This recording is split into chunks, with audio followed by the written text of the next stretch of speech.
Hi everybody, welcome, J.J. here. We have some more Vanguard Zero stuff. Also coming on the pipeline, some more information about what some of the mechanics are going to be like, some of the triggers, some of the G-Zone changes that they have made. So here to start us off, we have the skill for Heart Thump Worker revealed, which is the old critical trigger that Gear Chronicle used back in G era. They have changed it to gain a additional effect. And there's also something to note as well. It says, don't worry, a similar card will be available for each clan. So we will be able to expect some other clans to have something very similar to this type of mechanic as well. So its skill is as follows. Vanguard Circle, when attacks a Vanguard, if your grade 3 or above is Chrono Jet, so your Vanguard your grade 4 doesn't need to be named Chrono Jet, because I don't think there's any strides that are named Chrono Jet. But when you're stridden, when you're currently on stride, you are also called Chrono Jet as well, so this skill will proc. Put this into your soul to draw a card, which is good. It's 4k base on its own. With a booster, you can attack for 11. It does create some really decent numbers. If your Vanguard gets 5k power until end of battle, and in trigger zone, this unit damage checked is draw 1. So if you damage check this card, it works as a draw trigger. You draw a card. That for me is the most surprising out of all of them. The additional effect to draw a card is kind of big. I kind of like it. And almost every single for each clan will be given to this too. It might not even have to be a critical, but if it is a critical, then more power to it. You know what I mean? That's fine. Then we have the first of the stride fodders. So we have Steam Breath Dragon. When placed from hand to rearguard circle, discard 1 card to place 1 grade 3 Chrono Jet from deck to hand. So you're adding a trigger to your hand, but you really need to write it anyway, so it's fine. It's fine, more than anything, right? But the fact that you just need to discard a card, and the older version of it is that you revealed a grade 3, then you discard a card after searching for your Chrono Jet.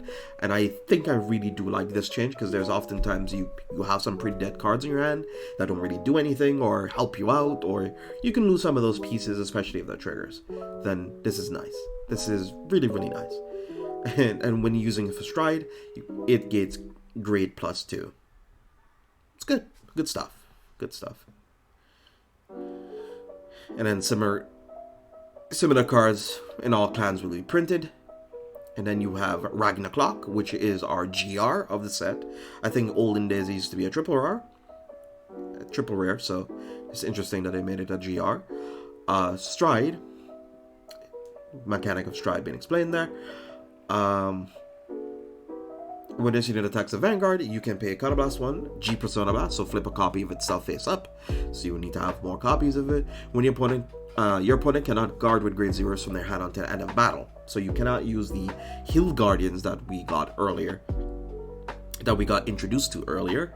So this is supposed to be sort of you gotta have a PG or you die sort of thing. If there are 2 more face-up cards in your G-Zone, this unit gets critical +1, and choose 1 of your opponent's rear guards and put that rear guard to the bottom of your deck. This can actually become handy because there are some situations where your opponent could be setting up with a grade 2 or using it to proc off of your Vanguard skill on stride skill or something like that, and you kind of put it in the back row as a bit of utility. This can get rid of it before your opponent can establish something with it. So it's pretty good. I like it. It's a pretty good card. There's also some new UI changes, some new upgrades and stuff that are getting rid of in the game as well. So let's get into that. You have complete quest to upgrade your G grade. So something that we had as the Navi things in the olden G era series, where they had like a quest system to sort of like rank up and stuff like that. So it's interesting. Getting to higher levels.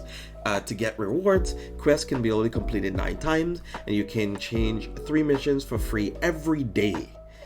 So we do have like a quest system. Maybe you have to play with a particular clan that day. You need to get like specific amount of wins or whatever have you. I'm interested in what the rewards exactly are going to be, but this is an interesting implementation. Subsequent mission changes will be paid with stamina. Okay. Your Cardfight Capital 1 grade will not reset. So if you already had a previous grade from before, it will not reset. It'll just keep on going forward. Let's see. So you have training fights. Can now be chosen from AI and other players. All training fights gives 500 VP regardless of player fights or AI fights. My room characters updates. I don't really care for my room that much. But the training fights are actually pretty good though. That's basically the casual mode. And you get 500 VP regardless. So VP farmers, hey, you have a place you can kind of chill out now. You know, you can relax. Put your boots up and farm that VP. I do not endorse any of it, but just saying. And then you have character fights for G as well. Separate from character fights from Card Capital 1, because this is in Card Capital 2. This is where our boy Kamui is the is the manager of it. Oh my god.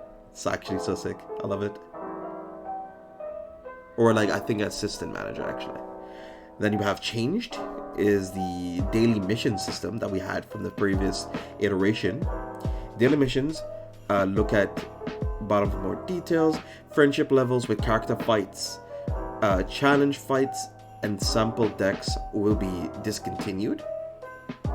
Okay. However, you will still be able to use past challenge fights. Okay. Fighters tournament would also be discontinued. All V coupons will still be available. Oof. That's big. That's big. The Fighters Tournament was a big way of being able to collect promos and stuff that you were able to get during the season. I liked this, to be honest. I find it's weird that they're getting rid of it, but alright. Then you have new things being added, which are the Fighters Quests. You have story and character fights. You have home screen and Card Capital 2. Training fight included player match. Login screen, title, voice lines, extra stuff you get. New BGMs. There's a new BGM. Unfortunately, while not specified, it does not seem to include new fight music. I hope it does. Please, for the love of God, give us different fight music. For the love of God. And then all these changes will be implemented on October 1st. That is the new update that is coming in. It's in about like 9 days? 9 to 10 days? It's crazy. It's wild. All friendship levels for G fights will be removed and now will be replaced with stories that can be unlocked with keys and you get from character fight drops. Interesting. There will also be master key that can be used in all character stories.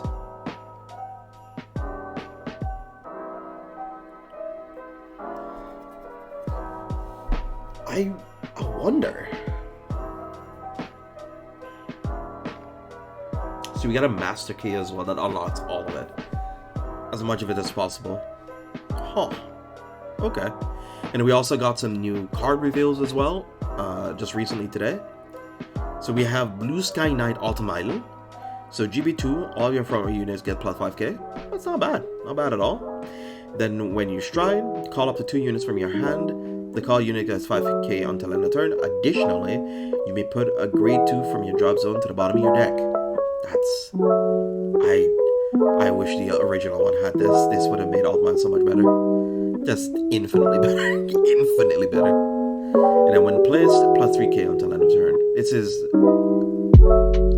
like, way better already. way better already. This is so good. Then you have Shrouded Divine Knight, a Blade.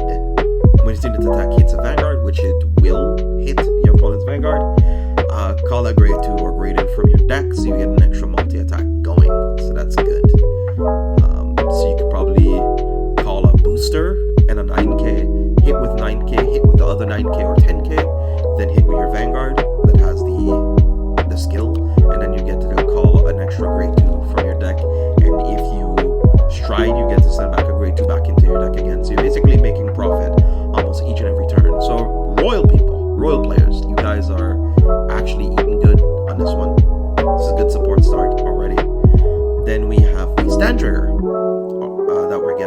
Immersion Break 1, when placed. Return this to your deck and choose 2 of your units, and they both get 3k until end of turn. I guess you can just give this to your boosters, since your front row units doesn't really matter too much depending on if it's this unit, which is the Starlight Violinist, which is a grade 2 8k. So I guess you could give power to this to hit for 11 to a rear guard, which is not bad. Or even 11 to the van if your opponent doesn't have much going for them. You can also reset stuff. Oh my god, you can like reset a combo board or combo strain. So you can call like Starlight off of the Gunblade. Oh my god, crazy. Because I have this in mind.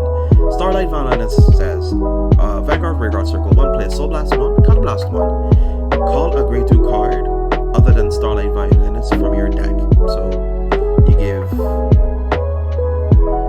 give something 3k with a stat trigger, you attack with 9/9, then you hit with the blade, you call this, and this calls something else.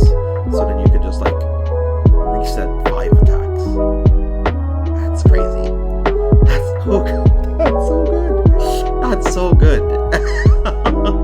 That's crazy. That's crazy good. I'm impressed.